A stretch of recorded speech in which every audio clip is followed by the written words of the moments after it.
കൃഷ്ണ ഗുരുവായൂരപ്പ. ഒരു വർഷത്തെ എല്ലാ ഏകാദശിയും അനുഷ്ഠിച്ചതിന് തുല്യമാണ് ഗുരുവായൂർ ഏകാദശി. ഇന്ന് ഗുരുവായൂർ ഏകാദശി. നമുക്കൊന്ന് ഏകാദശിയെ, ഇന്നത്തെ വിശേഷ ഏകാദശിയെക്കുറിച്ചൊന്ന് അറിഞ്ഞാലോ? ഏകാദശികളിൽ പ്രധാനമാണ് വൃശ്ചിക മാസത്തിലെ ഗുരുവായൂർ ഏകാദശി. ദശമി, ഏകാദശി, ദ്വാദശി എന്നീ തീയതികളിൽ വരുന്ന 3 ദിവസങ്ങളിലായി നീണ്ടുകിടക്കുന്നതാണ് ഏകാദശി വ്രതം. ഒരു വർഷത്തെ എല്ലാ ഏകാദശിയും അനുഷ്ഠിച്ചതിന് തുല്യമാണ് ഗുരുവായൂർ ഏകാദശി വ്രതാനുഷ്ഠാനം. ഈ വർഷത്തെ ഗുരുവായൂർ ഏകാദശി ഡിസംബർ 1 തിങ്കളാഴ്ചയാണ്.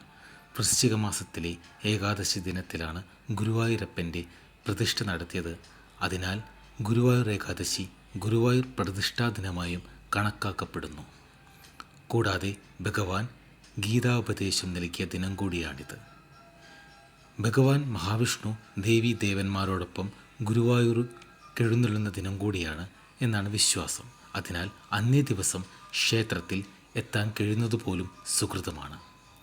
ഏകാദശി വ്രതത്തിൻ്റെ ഫലങ്ങൾ എണ്ണിയാൽ തീരാത്തത്രയാണ്. വിഷ്ണുപ്രീതിയും അതിലൂടെ സർവൈശ്വര്യവും മോക്ഷവും ലഭിക്കാൻ ഏറ്റവും ഉത്തമമായ മാർഗമാണ് ഏകാദശി വ്രതം. ഏകാഗ്രതയോടും തികഞ്ഞ ഭക്തിയോടും കൂടി വ്രതമനുഷ്ഠിച്ചാൽ മാത്രമേ പൂർണ്ണ ഫലം ലഭിക്കുകയുള്ളൂ. ഒരു വർഷത്തെ എല്ലാ ഏകാദശിയും അനുഷ്ഠിച്ചതിന് തുല്യമാണ് ഗുരുവായൂർ ഏകാദശി വ്രതാനുഷ്ഠാനം. ജാതകവശാൽ വ്യാഴം അനുകൂലമല്ലാത്തവർക്ക് ദോഷകാഠിന്യം കുറയ്ക്കാൻ ഈ വ്രതാനുഷ്ഠാനം ഉത്തമമാണ്. കൃഷ്ണ ഗുരുവായൂരപ്പ.